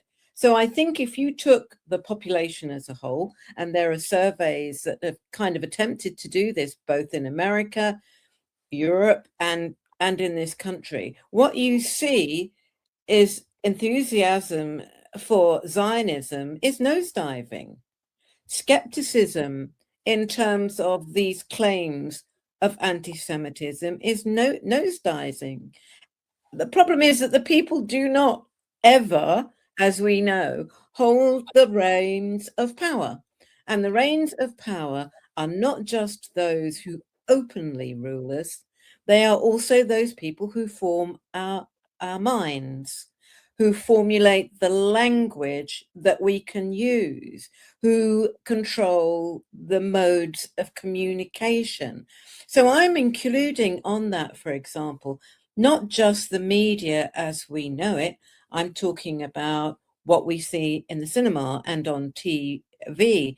I'm talking about the books that are published and those that will never get published and will never get pushed and talked about. So of course there's a gap. I mean, there's bound to be a gap because, and I think this is in a way what's interesting, what's now absolutely clear is the struggle in terms of Israel and Palestine has really taken on the overall struggle, significance of the struggle between the forces of reaction and the forces of change globally. That's what's going on. What we're seeing acted out is a struggle between people power and state power, you know, and that's what's really interesting. And I suppose I would counter with a sense that I'm amazed how well we have done. I'm amazed how without newspaper giving a reasonable reporting, television, cinema. I mean, just think, that recent documentary that won not just the BAFTAs, it's won all sorts of awards about what happened to doctors in Gaza, that was actually sponsored by the BBC, that the BBC refused to actually put on their channel. That's what you've got, but it's still winning BAFTAs. Now that is extraordinary. And of course, one of the reasons it's doing that is that we now have this media that we can go to an alternative source of knowledge, and that alternative source of knowledge and communication is just going to build, as is our rulers' resistance to it, which is why you're getting an increased amount of language, which in this country we can't use. You've got certain phrases that if you use them, I mean, a woman on apparently, I don't know if any of you saw this, she was on the train and she was discussing the Holocaust, right? Now, I don't know quite the details of what she was discussing around the Holocaust, but I think she was talking about it as in comparison to what was going on or is going on in Palestine and Gaza, and now, of course, Lebanon. So even more than that. She was later arrested by British Transport Police when somebody phoned up and told them that they felt upset by this conversation. Now, just think about that. Now, the issue is here, even if that woman doesn't get charged, the fact that this has happened to her freezes other people's speech. But the resistance to that is extraordinary that's happening. People are being put into prison. They are losing their jobs. They are voting these people out.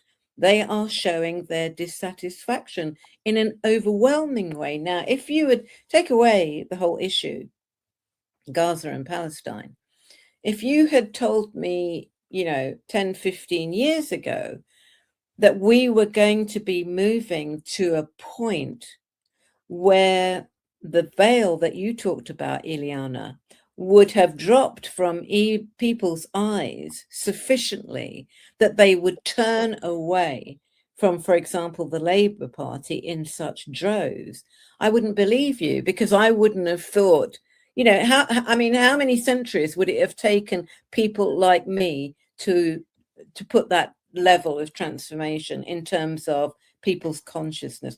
People's consciousness is extraordinary now as compared to what it was. Probably this was a bit of Hamas thinking, right? Well, the genocide has been going on for decades, 75 years, almost 80 years. And I think Hamas, when they thought about the 8th of October, was to bring back attention to the ongoing genocide. And I think they've succeeded. I think the resistance that comes from Palestinian people and the ability for us to follow this genocide unequivocally and see, as you pointed out, Jackie, the contradiction between reality and the illusion that the press was creating for us. And you touch upon a very interesting point before talking about the Green Party, about this, I don't know if I'm interpreting you correctly, but you're talking about an alignment with Social Democrats, like a party that would touch some nice liberal points of environment, which is can be very consensual in certain framings. And I have to say, I have myself seen the level of opportunism of the Green Party. Caroline Lucas, for instance, when there was this huge let's say campaign for Ella Kissi Deborah, she passes Ella bill. I looked at the Ella bill, being a lawyer, and I was flabbergasted with the amount of repetition and lack of knowledge of the existing framework. It was really a bill without feet and head and anything. It was just a mess, and actually, to be honest, absurd to be presented in Parliament. For it was just a bubble, a soap bubble with no content. I thought, okay, this is probably how they are trying to get votes. It doesn't stand as a bill at all. And I also have seen the Green Party never talking about environmental justice. It's just about recycling your own thing. So maybe I think you touched a very important point here. I hope I understood you correctly, that the Green Party failed to understand the spirit of time, failed to understand that the Labour Party has betrayed the working class, or betrayed where still people are organized as working class and suffering from the total lack of acknowledgement of real people's life. And it seems that the Green Party also failed to see the spirit of time, that people do not put up with so much hypocrisy, like in the case of the Palestine genocide. Very interesting. I that's what I took from your analysis, which it's food for thought. Thank you. Yeah, I mean, actually, can we expand on that as well? Like, because this is something that comes up a lot on our channel. Our channel, our audience is from all over the world. A lot of times, like us, or like me, Sarah is actually currently in Brazil, and she's Brazilian. But I'm currently based in the UK, as are you, Jackie. And people always ask me, like, you're bringing up these horrific things that are happening in the global South because of us. What can we do to help them? And I think the answer that I've kind of, the only answer that I can give, not that I'm really an expert, right? But like the only answer I can really give is we need to be fighting against our governments. Like we need to be going to anti-capitalist, really, is what we need to be doing. So I guess the question is, it is complicated. It's difficult strategically. And I think to Sarah's point, Greens has a history of falling into these identity politics kind of tropes. They respond to that sort of liberal framing a lot of the time. And even though we are anti-Zionist, anti-imperialist, so obviously Palestine is extremely important. But in terms of strategy when campaigning, do you think it would just behoove them to, I mean, maybe Greens is the wrong party to even having this discussion, but does a party just really need to, from the left, dig down and be like, NHS, energy bills, wages, working class, issues, and repeating that instead of falling into these traps? I mean, well, but also I think you should be careful of falling into a particular trap as well. Because if I can explain, because from what I have seen, I think the Greens have been developing very strong policies which are outside, not directly associated with Palestine. I mentioned myself the wealth tax. That is the one that they've been back. I mean, that is absolutely crucial. I mean, I see that as pivotal to how we even begin to change society. But they've also been talking about other issues around education and housing and transport as well, which certainly are major issues in the UK. Part of the trap of the anti-Semitism witch hunt is stopping people from talking about anything else except anti-Semitism. And you can see that happening again and again. You saw it on election night when, I stayed up quite a bit of the time because I was enjoying seeing the Labour Party smashed so much that I had to go past my bedtime because it was a kind of once in a lifetime event. And I think I'm kind of coming on to something quite different now, because I really feel we're seeing the end of the empire. I think I am lucky enough to be living at the turn of history, where actually we're seeing the decline of the Euro-American empire. And so I'm quite sort of, in a way, exhilarated to see that happening. But what will happen to the Greens is what happened on election night, when every time Zach or any of the others tried to talk about anything else, they said, yes, but you have had a lot of criticism about some of your candidates being anti-Semitic. What they have to work out is how to shut down that conversation. So that they take hold of the conversation. And that is not an easy thing to do in a media which is propelled by their Zionism. It's propelled by their imperialism. In fact, it's so fueled by it that they don't even know that they're doing it. I mean, it's that kind of thing that you've got. You know, I actually believe that most of these reporters, I listened to some woman talking about the difficulties of being a reporter at this time. And I listened to her and I thought, you actually haven't got a clue of how people think, because you never talk to any ordinary people and you never go outside that circle that you're in. And these are people who've mostly, really overwhelmingly, they've gone to public school. They're within the same cultural milieu. They marry politicians or other journalists and they stay within that conversation. They never and because of that, they never really have their political view. It's never pointed out to them that they are taking a particular political view. You know, this woman talked about the BBC being objective. I mean, that's a total joke. I mean, really. I mean, it is a total, utter joke that you can say the BBC is objective. So that's a really major. So they've got two major problems, or three. They've got, how do you deal with aberrations from within your own party as a true thing? Then they have, how do you deal with a media that both shuts you down and only allows you to talk about one thing?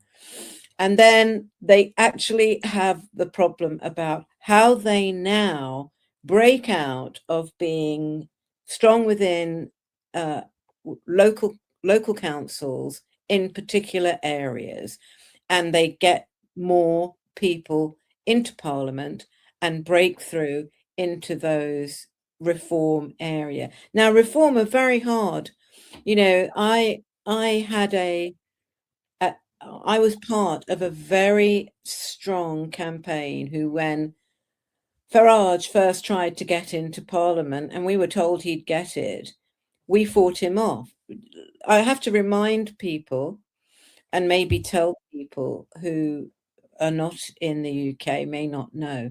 Starmer, that's the head of the Labour Party, our Prime Minister, actually kind of gifted Farage his seat because he withdrew support from the Labour candidate who was supposedly standing against Farage. Now, we had a taste of this in the campaign that we were running in Thanet, where the Labour Party decided they would pull resources because it was so obvious that Farage was going to win. And it was obvious because of the demographics, the economics, everything told them that Farage was going to win. And he didn't. He didn't. And that was because of the local campaigns that was fought against him. Had nothing to do with the Labour Party or the Tory Party. It had to do with the local campaign. So you can defeat them, but it takes intense work on the ground to do it. Right. That's a good point. Oh, Sara, you're muted. It's because I'm afraid of the background noise here. But Jackie, something quite interesting. So we've seen here in this UK council elections, local elections, we see, oh, local elections doesn't really matter. They don't have legislative powers. Well, we understand this to be a thermometer of the overall political atmosphere or zeitgeist. So we've seen two major political parties weakened: Labour, Conservatives collapsing, Labour collapsing, I would say more than weakened, collapsing. And the real winners, Reform, far right, completely aligned to the establishment, financed by the establishment. Let's make this clear. The British establishment has always welcomed fascism. Mhm. And even the social democracy, as you just say now, has always eat alliances, has not necessarily a firewall against the far right if they're useful. So we see Reform representing the status quo. Both agree on Britain's core imperial role: US aligned, pro-Israel, xenophobic, hostile or indifferent to the global South, sovereignty movements. So our question to you, do you think that the 2016 elections results actually strengthened the imperial consensus? Why am I saying this? Because we saw your party, which dared to talk about questioning NATO or arms sales to Israel or nationalization, has imploded by its own efforts. And we had an internal coup in the Labour Party. How do you think imperialism in Britain is as stronger than ever? No, I think it's very, very weakened. I think if you look at I think what you have to do is to have a very long view on history. I think Mao Zedong said something about, how we should have a long view of history. If you look at the history of all empires, as they come to die, they very often have characteristics that we are seeing at the moment. So I think the opposite is actually true. And I would also contradict. I don't think there was one winner. I think there were two winners. I think the Greens, you cannot underestimate how significant that is. Because what I would suggest to you, if you look at the electoral map of the UK, what we saw was Reform not doing well at all in Scotland. They didn't do well in Scotland. We saw Reform doing reasonably well in Wales, but not as well as they expected. And then we saw Reform doing fantastically in England, apart from in the metropolitan areas, as I've said before. But you can't easily win a general election in the UK without Scotland, Wales, and the metropolitan. It's very, very difficult to do that. So that's one thing I'd say to counter that. Also, I suppose, I don't want to say anything that's too destructive at the moment about your party, but I would kind of say I think your party was an act of suicide, actually. They have killed themselves, and I have absolutely no doubt how and why that has happened. Can you expand on that for us? I think what you had there was a conflict between the new force on the left, signified by Zara Sultana, and the old forces of the old left, signified by Jeremy Corbyn. And I think for whatever reason it was, a lot of people, when they're trying to be generous to Jeremy, see it as a consequence of a sort of the trauma that he must have experienced as leader of the Labour Party. But I don't believe he functions well as a leader of your party. And instead of, if I'd been leader of your party, I would have said what we need on the left is a broad coalition of the left that can coalesce around a short number of absolutely vital principles and policies. And the rest we can kind of leave in a way. We can just let's because we have a fight on our hands and we need to be in solidarity.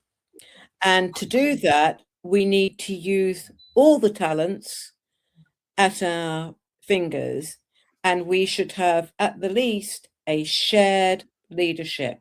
So we have the up and coming young firebrand of Zara Sultana and the better known Jeremy Corbyn, who could have done that. I mean, you know, if Jeremy was to stand in the next election, he'd be tipping 90. It's time anyway that he's going to have to let go of those reins.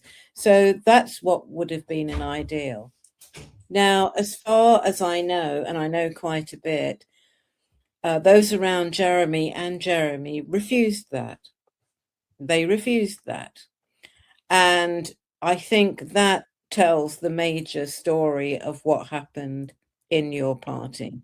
And we now have, I think, in your party, something that is quite moribund. I think you've got something that is more like, you know, for 2 years, Jeremy headed up an organization called Peace and Justice. I don't know what they did for 2 years. I honestly don't know.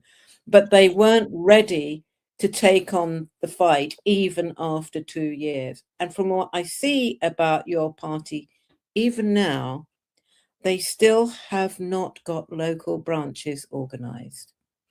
So I think it's time to go. We need to move away from that. We need to solidarize around the Green Party because we have the fight of our lives on. That's how I would put it. And I mean, I suppose, I don't know. Okay, this is the optimistic viewpoint that I will put forward. Is that if enough of us leftists do coalesce around the Greens, can we have some sort of influence on moving them away from these neoliberal talking points? You know, Sure. and I think there is that possibility because we're already seeing that they have moved, right? They have moved in the last few years under Zach. Yeah. So also because you know, I do know some stuff and I have some contacts within the Green Party, and what the Greens do have, which may be their saving grace, by the way, and it also tells you something about your party, that they have transplanted the kind of hierarchical structures and methods, I think, of the Labour Party into your party. But the Green Party has much more local autonomy. So each constituency has much more local autonomy. So if you get an area like this, where in local meetings of the Green Party, you will get 200 or 300 people going to their monthly meetings. There is much more strength within the membership base there. And of course, within the conference, you don't have that balance that you have in the Labour Party, where, you know, MPs get this proportion and the unions get this proportion. The unions, by the way, who mostly act as quite a conservative voting bloc within the Labour Party, oddly enough. But in the Greens, you don't have that. You have one person, one vote. Now that is quite a tool, but it also tells you why the Zionist Greens could only defeat the motion that Zionism is racism by talking the motion out, because they knew if they put it to a vote, they would lose the vote. Okay. I think I am the less optimistic here. I honestly have never seen a political party succeeding that doesn't come out from a real life struggle. Because parties, they will get into a bureaucratization, right? It's their nature. They will be thought at some point as a machinery because they have to work within the machinery. But if you don't have this fundamental seed of coming up from a struggle, let's say Black Panthers, okay, they were massively, what the America did to the Black revolutionary America is one of the most disgusting things I've ever seen. But they came out of a struggle. The Workers' Party of Brazil, Lula, they came out of a proper fight, a proper anti-dictatorship struggle. And I don't recognize this in your party. I think they come. Sara Sultana speaks often like a student unionist that is just parroting things that I'm not sure she understands what she's parroting. Yeah, I agree. I think your party is, like I say, it's done. I don't think there's anything to.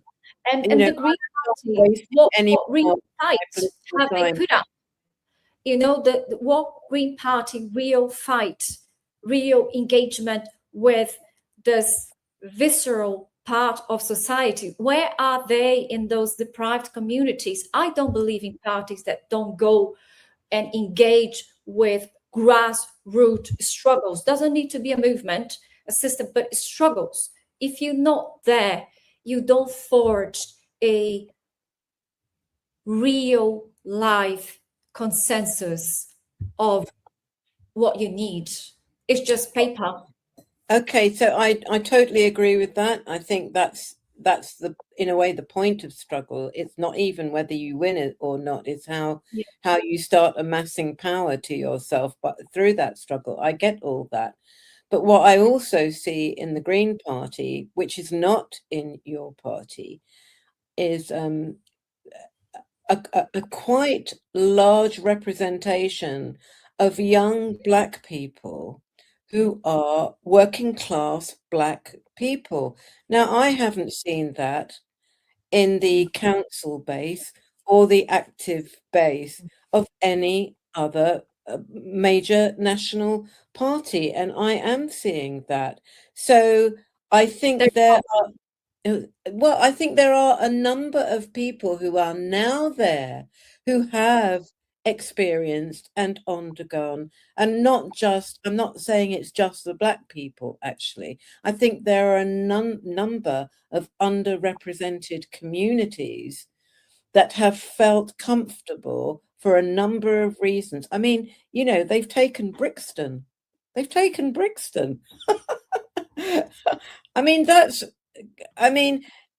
Again, another prediction I was making, and I don't know if Ileana remembers this from our many evening time talks, that Black people would abandon the Labour Party because of the obvious hierarchy of racism that was going on.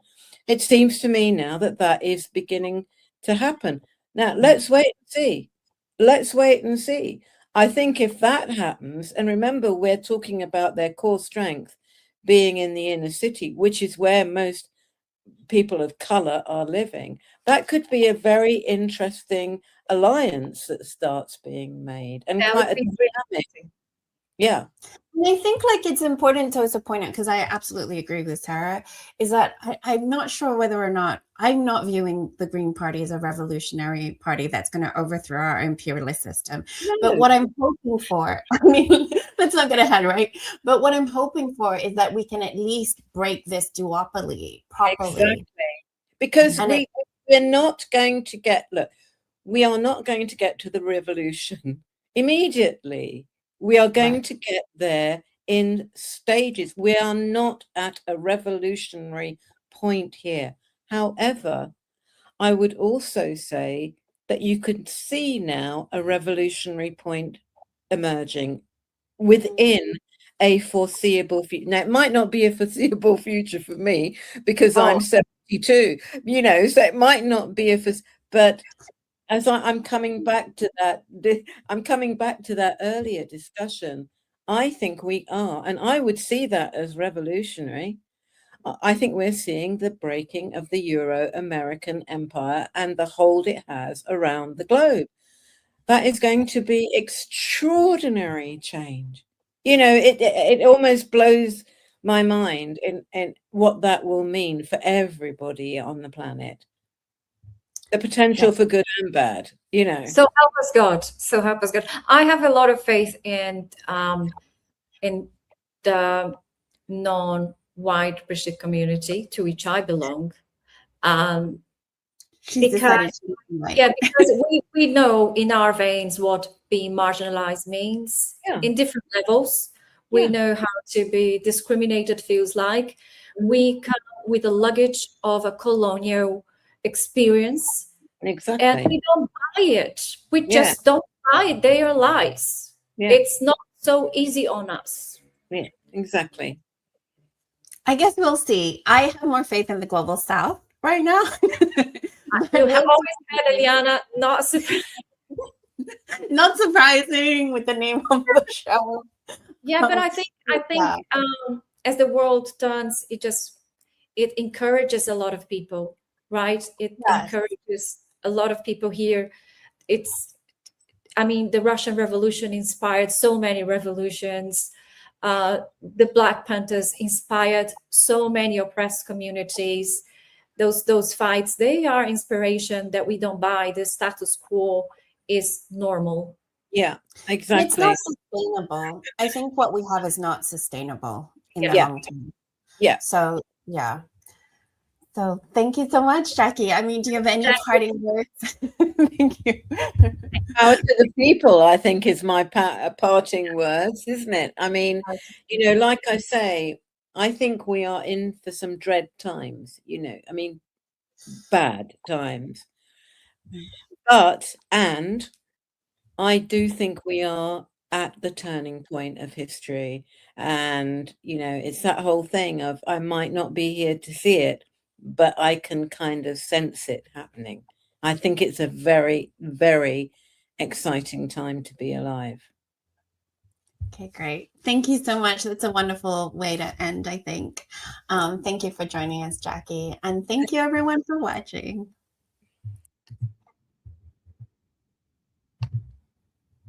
Thank you guys for watching that interview. I hope you enjoyed it, and I hope to see you next week. We will be back with Sara Vivacqua and a special guest, João Amorim, who used to be co-hosting, but now he is actually going to be joining us as a special guest to discuss any news topics that, you know, I mean, if you have some news topics that you that come up over the course of the week that you'd like us to cover, you know, please leave your comments on this video or any of the videos on Empire Watch. We do look at all the comments and we try to respond as much as possible. So thank you guys, and please subscribe, share, like, help us with the algorithm.